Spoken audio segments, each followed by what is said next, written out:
Question 5 है, the first term of A P is 5।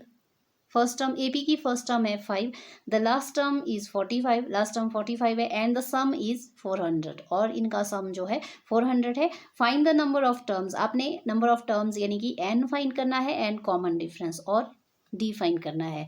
तो सबसे पहले आप जो दिया होता है आपको वो राइट करते हैं। क्या क्या दिया है आपके पास?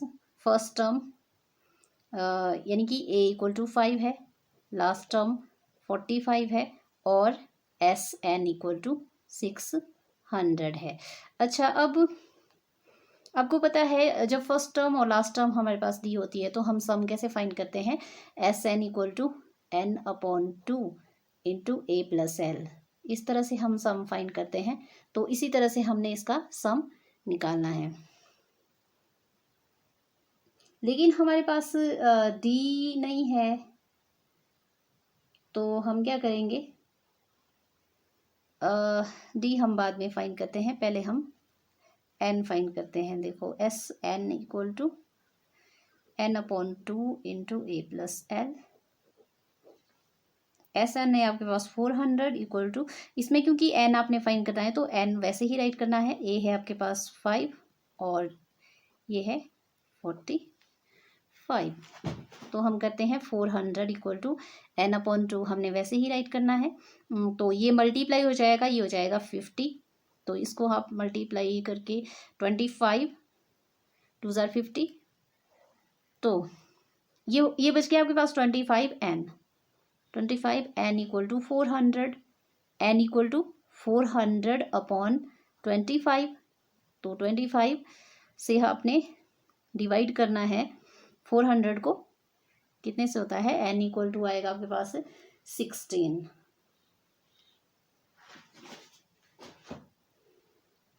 तो एन आया आपके पास 16। अब आप डी फाइंड कर सकते हैं। आपको पता है अगर आपके पास नंबर ऑफ टर्म 16 आई है तो टोटल टर्म्स आपके पास यानी कि लास्ट टर्म आपके पास कौन है? 45, यानी कि 16th नंबर पे जो है 45 होगा आपका, क्योंकि ये लास्ट टर्म है और टोटल नंबर ऑफ टर्म्स है आपके पास 16। जितनी टर्म है वो है 16 और लास्ट नंबर पे है 45, इसका मतलब 16th नंबर पे 45 होगा। तो हमने डी कैसे फाइंड करना है? A16 इक्वल टू 45 लेके, तो हम करते हैं यहाँ पर A16 इक्वल टू 45। मैंने बताया कि 16 टर्म्स हैं टोटल, तो लास्ट टर्म अगर 45 है तो 16th नंबर पे 45 आएगा। तो हम क्या करते हैं, इसको राइट करते हैं हम a plus 16 minus 1 D equal to 45। तो a है हमारे पास 5, 16 माइनस 1 हो गया 15, डी इक्वल टू 45, क्योंकि डी आपने फाइंड करना है तो डी को आपने वैसे ही राइट करना है। तो 15 डी इक्वल टू 45 माइनस 5, ये प्लस है इसके साथ तो इस तरफ ये माइनस हो जाएगा। फिर डी इक्वल टू आ जाएगा आपके पास 45 माइनस 5 हो गया 40, तो डी इक्वल टू 40 अपॉन 15। तो इसको डिवाइड कर दो 5 से, 8 5 और 3 5 ये 5 कॉमन जो है, कॉमन मल्टीपल जो है उसको हम कट कर देते हैं। 8 5 और 3 5 किया हमने, तो कॉमन मल्टीपल जो है मतलब जो कॉमन आता है दोनों में सेम होता है, इसको कट कर देते हैं। तो डी आता है हमारे पास 8 अपॉन 3। डी आपके पास फ्रैक्शन में भी हो सकता है, माइनस में भी हो सकता है, जीरो भी और पॉइंट में भी, ये किसी में भी हो सकता है डी। लेकिन जो एन है आपका वो आपका कभी भी माइनस और पॉइंट में नहीं होना चाहिए। एन आपकी जो है एक्यूरेट नेचुरल नंबर होनी चाहिए। डी आपका कुछ भी हो सकता है, डी माइनस में भी, अगर आपके पास ए पी माइनस में है, ए पी की सारी टर्म्स माइनस में है या फिर कुछ एक टर्म्स माइनस में है तो आपका डी माइनस में भी आ सकता है। डी आपका फ्रैक्शन में भी या फिर पॉइंट में भी आ सकता है, लेकिन एन जो है एक्यूरेट वैल्यू आनी चाहिए। Okay then, thank you. 5.3 से क्वेश्चन नंबर 6 है, the first and the last terms of an A P are 17 and 350। First term है 17 और लास्ट टर्म है 350। If the common difference is 9, D है 9, how many terms are there and what is their sum. How many terms मतलब कितनी terms हैं, N find करना है और उनका सम क्या है। तो पहले आपने एन फाइंड करना है, फिर आपने उनका सम फाइंड करना है, मतलब जितना एन आएगा तो एस एन करके मान लो n आपके पास 10 आ गया तो s 10, यानी कि 10 टर्म्स का आपने सम निकालना है।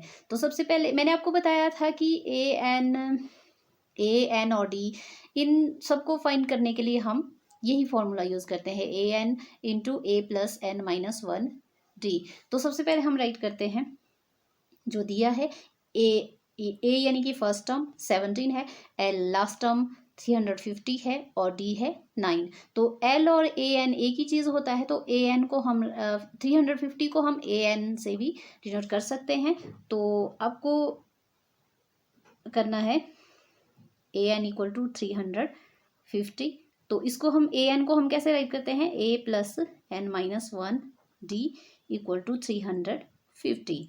तो यहाँ पर ए और डी की वैल्यू भरनी है आपने।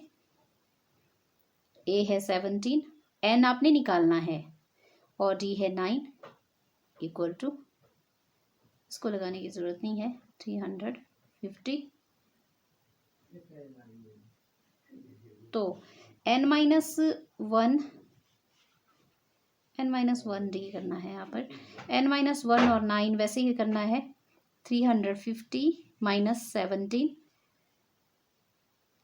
तो 315 में से 50 में से 17 माइनस करना है।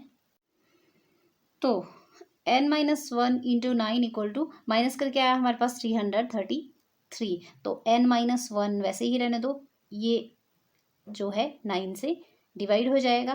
तो 9 से डिवाइड करके कितना आएगा, 9 4 और 36, 9 3 ज़ार 27, 27 प्लस 33 6 हो गया। यहाँ पर 6 हम इसके साथ ऐड कर देते हैं, ये बन जाता है 63, 9 7 ज़ार 63। यहाँ पर ही आपने डिवाइड करना है इसको, 33 से कम आना चाहिए 9 के टेबल में। 9 3 ज़ार 27 होता है, 27 के बाद काउंट करना है आपने 33 तक, 27 के बाद 33 तक आता है 6, तो 6 इसके साथ ऐड हो जाता है 63। तो 9 7 ज़ार होता है 63 या 37। तो n इक्वल टू, ये माइनस वन जो है प्लस हो जाएगा, n इक्वल टू 38। n आया आपके पास 38। अब आपके पास n आया तो सम हम फाइंड करते हैं, एस एन इक्वल टू, इसमें क्योंकि फर्स्ट और लास्ट टर्म आपके पास दी है तो ए प्लस एल करते हैं हम, जिसमें फर्स्ट और लास्ट टर्म दी होती है उसमें आपने ये फॉर्मूला लगाना है। तो एस एन की जगह पर अब आएगा एन एस 38। तो एन की जगह पे 38 अपॉन 2, ए है आपके पास 17 और एल है 350। तो एस 38 इक्वल टू करते जाना है, इसका आएगा आपके पास 19 कट करके, और इनको प्लस करके आया आपके पास 367।